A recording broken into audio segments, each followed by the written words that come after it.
সাধারণ মানুষ যে তিমিরে ছিল সেই তিমিরেই আছে। বন জঙ্গল রক্ষা করবার জন্য পর্যাপ্ত সেখানে ফরেস্ট ডিপার্টমেন্টের লোক ছিল। আজকে ফরেস্ট ডিপার্টমেন্টের কোনো লোকই নাই।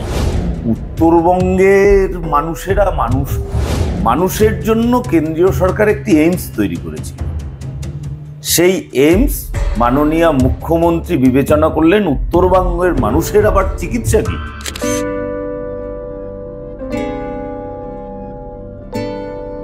দীপক দা, আপনাকে মাধ্যমে স্বাগত। ধন্যবাদ। দাদা, আপনার বিধানসভা ও গোটা উত্তরবঙ্গের উন্নয়ন বলতে আপনি ঠিক কি বোঝেন এবং রাজ্য সরকার কতটা কার্যকর হয়েছে বলে মনে করছেন, মানে রাজ্য সরকারের পক্ষ থেকে কাজ?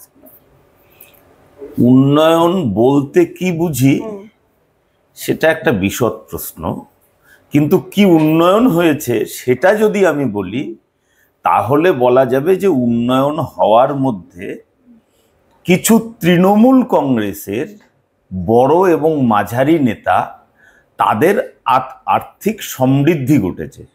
সাধারণ মানুষ যে তিমিরে ছিল সেই তিমিরেই আছে। আর উন্নয়নের মাপকাঠি যদি আমি রাস্তাঘাট বলি, উন্নয়নের মাপকাঠি যদি মানুষের ক্রয় ক্ষমতা বলি, তাহলে দেখা যাবে যে আমাদের উত্তরবঙ্গের মানুষের ক্রয় ক্ষমতা সেই অর্থে বৃদ্ধি পায়নি। অন্ততপক্ষে ভারতবর্ষের বিভিন্ন এলাকার মানুষের যে ক্রয় ক্ষমতা বৃদ্ধি পেয়েছে সেই নিরিখে।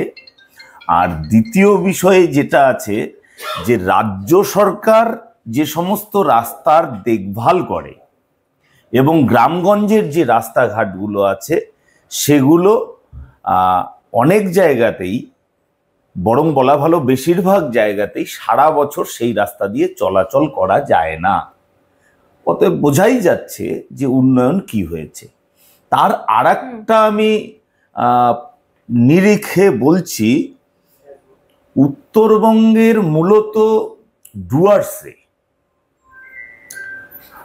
আমরা জানি সেখানে জঙ্গল আছে, সেখানে বন্যপ্রাণীর আবাস আছে।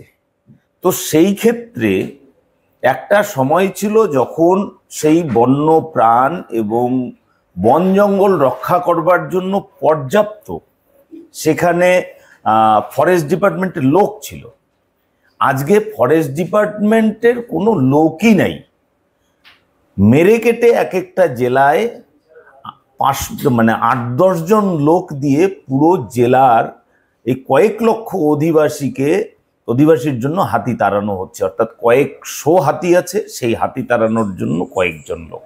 এই বিষয়টা এই কারণেই উল্লেখ করলাম যে সম্প্রতি প্রায় 4-5 বছর যাবৎ আমরা দেখছি যে আমার ফালাকাটা এলাকায় প্রতি বছর গড়ে 10 থেকে 12 জন লোক হাতিতে মেরে ফেলছে এবং সেখানে কোনো প্রকারের দেখভালের ব্যবস্থা নেই।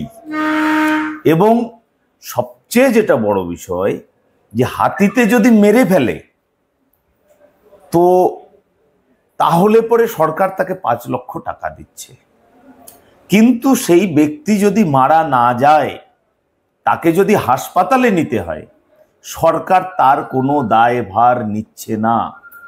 সরকার সেখানে কিছু মাত্র দিচ্ছে না।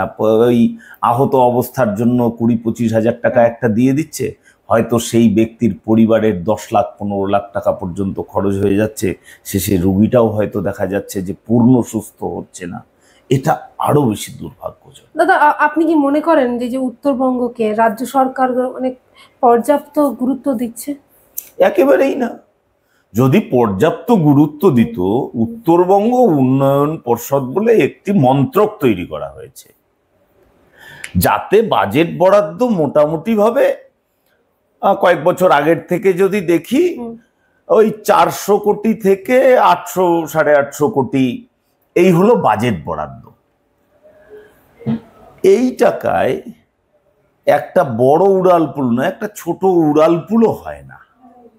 আর সেই টাকায় পুরো উত্তরবঙ্গের উন্নয়নের জন্য বরাদ্দ। তো এটা শুধুমাত্র বিমাতৃ সুলভ নয়, এটা অপমানজনকও বটে। ঠিক কেন আপনার মনে হয়? কারণ মাননীয় মুখ্যমন্ত্রী সহ তাদের যারা আছেন সকলেই হয়তো এটা ভাবেন যে উত্তরবঙ্গের মানুষেরা মানুষ না। যদি উত্তরবঙ্গের মানুষদের তিনি মর্যাদা দিতেন তাহলে উত্তরবঙ্গের এতগুলো তার বিধায়ক আছে, তার মধ্যে থেকে ওই নিভু নিভু দুই একজন মন্ত্রী আছে। আর উত্তরবঙ্গে তাদের বিশেষ কোনো অবদানও নেই। এছাড়া উত্তরবঙ্গে মানুষের জন্য কেন্দ্রীয় সরকার একটি এইমস তৈরি করেছিল।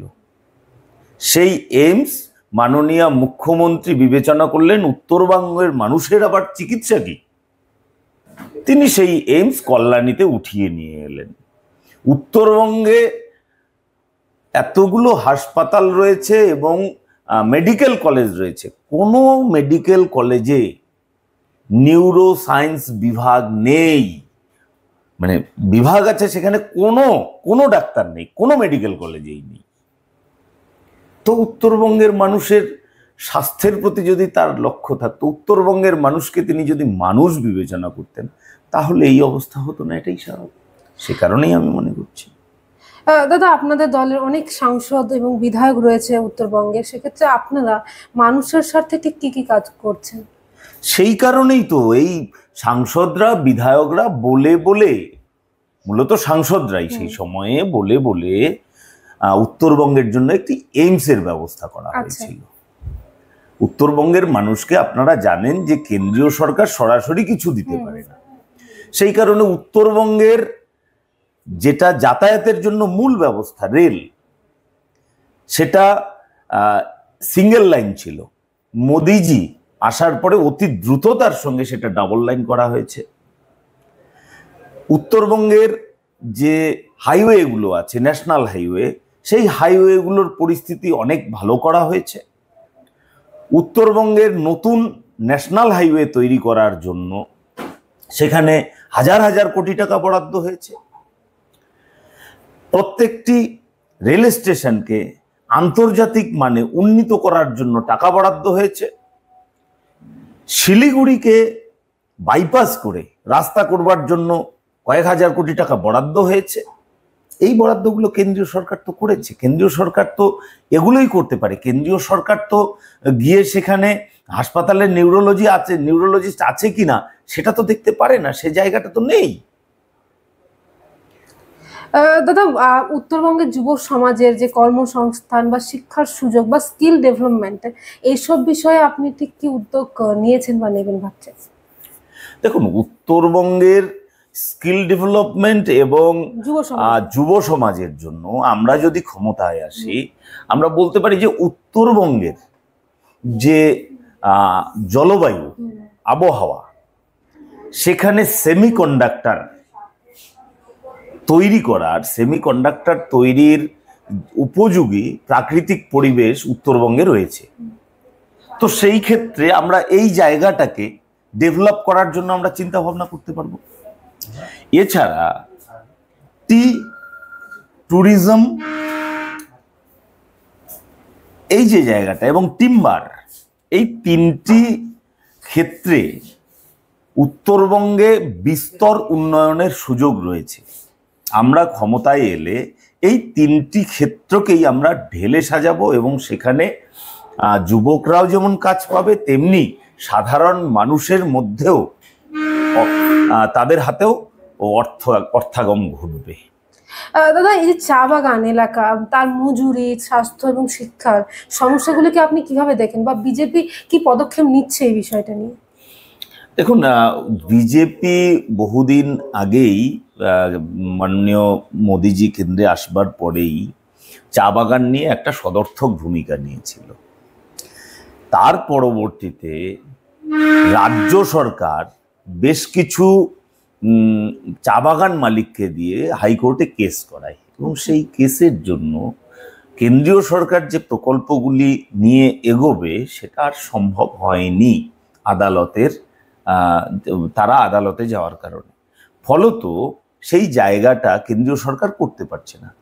আমরা ক্ষমতায় থাকলে কেন্দ্র ও রাজ্য মিলে চা বাগানের যে বিষয়গুলো রয়েছে, সমস্যাগুলো রয়েছে, সেই সমস্যাগুলোর সমাধান করে আমাদের ডুয়ার্স এবং দার্জিলিংয়ের চা পৃথিবী বিখ্যাত, কিন্তু সেখানে ধীরে ধীরে তার মান নেমে যাচ্ছে।